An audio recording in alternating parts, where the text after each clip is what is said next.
स्वागत है आप सभी का एक बार फिर से अंकुर अपडेट्स यूट्यूब चैनल में। कैसे हैं आप सभी? उम्मीद है बहुत मज़े में होंगे। एक बार फिर से आंखें फैला के देख रहे होंगे कि और फिर से नौकरी लेने का मौका है। तो आप लोगों ने देखा होगा भर्ती बोर्ड ने ट्वीट करके धड़ाधड़ ट्वीट आया है। मैं थोड़ा लेट हो गया क्योंकि ड्यूटी पे था, तो मुझे पता नहीं चल पाया कि उसमें जेल वार्डर की भी वैकेंसी का ट्वीट है और उसमें 2833 पदों का अधियाचन प्राप्त हुआ है। ठीक, तो आप लोगों ने नोटिस किया होगा कि 19,220 वैकेंसी में ढेर सारे पद शामिल किए गए, लेकिन जेल वार्डर वाला ट्वीट अलग से आया है क्योंकि कारागार विभाग थोड़ा सा अलग है, उससे भर्ती कराती है पुलिस भर्ती प्रोन्नति बोर्ड ही। ठीक है, तो वो 2833 पद उसी में शामिल होंगे या अलग से आएंगे? तो मुझे जहाँ तक लग रहा है वो 2833 पदों का अलग वैकेंसी निकलेगी। हो सकता है जैसे पहली बार पेपर हुआ था 2018 में, 2018 में फॉर्म निकला था, 2021 में ज्वाइनिंग हुई थी, तो उस समय क्या था, जेल वार्डर और फायरमैन का वैकेंसी अलग अलग निकाला गया था। सरकार पैसा भी कमा ली, 400 रुपये फॉर्म डलवा के। उसके बाद कह दी, जैसे कुछ लोग जेल वार्डर का फॉर्म डाले थे, कुछ लोग फायरमैन का डाले थे और कुछ लोग दोनों डाले थे, तो प्रेफरेंस मांग ली कि आप प्रेफरेंस भर दो, तो पेपर एक ही करा दी और पैसा अलग अलग से ले ली। समझ रहे हो? तो हो सकता है कि एक साथ करा दे पेपर और फॉर्म अलग अलग कर दे, उससे थोड़ा सा आमदनी भी हो जाए सरकार को, और हो सकता है उसी में शामिल कर दे। लेकिन अगर उसी में शामिल करना होता तो जैसे 19,220 वैकेंसी दिखा रहा था वैसे ही बढ़ा के उसको 22,000 कुछ कर देता, लेकिन नहीं किया, तो उम्मीद यही की जा सकती है कि उसको अलग से निकाला जाए। सेम वैकेंसी सेम प्रक्रिया आप लोग देखे होंगे, 2018-2019 वाली जो सिविल पुलिस की का पेपर हुआ था, उससे काफ़ी टफ पेपर पूछा गया था जेल वार्डर में, और उस लेवल का अगर पेपर होगा तो आपका सिलेक्शन 100% हो जाएगा, क्योंकि जब पेपर अच्छा पूछता है, थोड़ा टफ पूछता है, तो पढ़ने वालों का सिलेक्शन होता है। तो उम्मीद करते हैं भर्ती बोर्ड जेल वार्डर वाले पेपर के लेवल को मेंटेन करते हुए ही पेपर कराएगी, ताकि बच्चों का थोड़ा सा भला हो सके। हलवा वाला पेपर दे देगी तो दिक्कत हो जाएगा। अच्छा हट जाओ यार, कितना काटोगे। ठीक है, तो आप लोग अच्छे से तैयारी करते रहो। एक ही सिलेबस है, सिलेबस में कोई बदलाव आपको देखने को नहीं मिलेगा। बस आपके दिमाग में चल रहा होगा कि भैया पता चल जाता कि जेल वार्डर का वैकेंसी कैसा होता है, क्योंकि हमने बस खाली सुना है ऊपर ऊपर से। तो मैं देखो जेल विभाग में कार्यरत हूँ, जेल वार्डर के पद में, तो मैं आपको बहुत अच्छे से बता सकता हूँ कि जेल वार्डर का जो जॉब प्रोफाइल है वो कैसा है। जॉब प्रोफाइल से रिलेटेड वीडियो हो सकता है कल या परसों आपको चैनल पर देखने को मिल सकता है, लेकिन तब जब आप इस वीडियो के कमेंट सेक्शन में कमेंट करोगे कि हाँ मुझे ज़रूरत है, क्योंकि वैकेंसी आएगी। देखो खराब या अच्छा बाद में होता, पहले बेरोजगारी का टैग हटाना है, समझ गए। और जब हम किसी विभाग में जाते हैं तो दिक्कत और तब बढ़ जाती है जब हमको पता ही नहीं होता वहाँ करना क्या होता है। मान लो हम कहीं जा रहे हैं और हमें पता है कि वहाँ ये दिक्कत होगी, पहले से मेंटली प्रिपेयर होके जाएंगे, लेकिन अगर नहीं पता है तो कितनी दिक्कत होगी, समझ गए ना।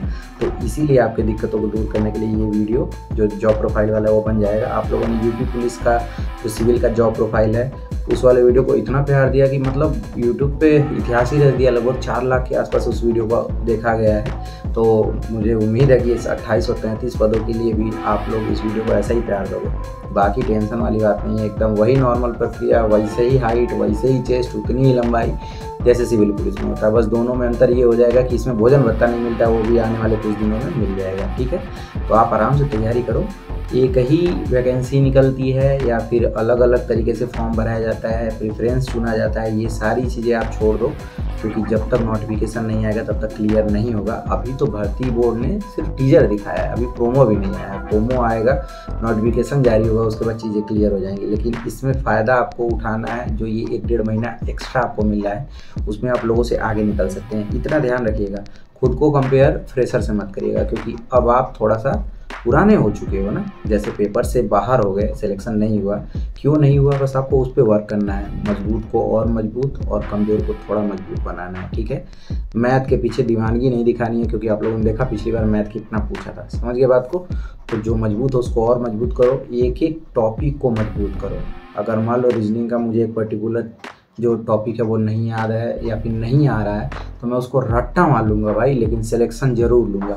इस बार ये नहीं दिखाना। देखो कोई भी चीज़ आसान और कठिन नहीं होती है। इंटर या फिर हाई स्कूल की बात करें तो उसमें क्या था, इतनी मोटी मोटी किताबें रट्टा मार जाते थे ना, ऐसे ही रट्टा मार लेना है। जब पेपर पूछा जाता है तो उसमें 4 ऑप्शन में से एक सही पे टिक लगाना होता है। ये नहीं पूछा जाता तुमने रट्टा मार के लगाया, नकल करके लगाया या फिर पढ़ के लगाया। समझ गए ना मैं क्या कहना चाह रहा हूँ?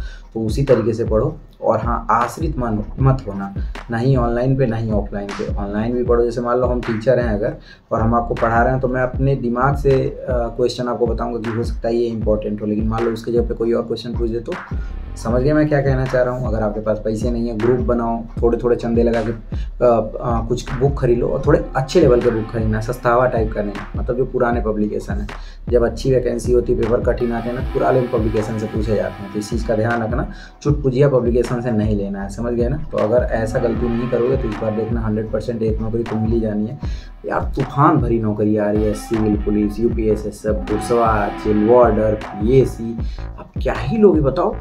मतलब वर्दी से यहाँ अगर पुलिस में हो गए, मतलब सिविल पुलिस में तो उत्तर प्रदेश पुलिस लिखा रहेगा, PAC में हो जाओगे तो PAC भी लिखा रहता है, लोग उत्तर प्रदेश पुलिस भी लगा लेते हैं, समझ गए। UPSSF का मैंने देखा नहीं, हो सकता है UPP ही लगाएं, या फिर हो सकता है UPSSF लगा लें। जेल वार्डर में हो गए तो उत्तर प्रदेश कारागार का लिखा रहता है, या फिर इंग्लिश में UPJ, मतलब उत्तर प्रदेश जेल लिखा रहता है। तो थोड़ा बहुत अंतर रहेगा, बाकी नौकरी तो सेम है, सैलरी सेम उठाओगे, सरकारी नौकरी है तो जी जान लगा दो।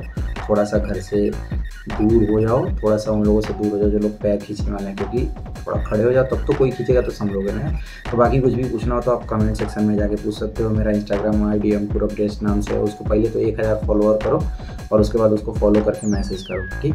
बाकी नंबर मैंने डैशबोर्ड पे दे दिया है, मतलब हर जगह नंबर ही है मेरा यार, फ़ोन करके पूछ लो, परेशान मत करो। देखो आँखों में मेरी कितनी नींद है, और मैं सोऊंगा, चूँकि 8 घंटा ड्यूटी करके आया हूँ। और एक साथ यार भर्ती बोर्ड से निवेदन है कि थोड़ा धीरे धीरे करके दो, हम लोगों का भी मतलब ध्यान रखो कि अचानक कैसे इतना वीडियो बनाए, ठीक है। तो फिर एंजॉय करिए, मिलता है अगले वीडियो में, तब तक अपना ध्यान रखिएगा। बाय बाय, जय हिंद।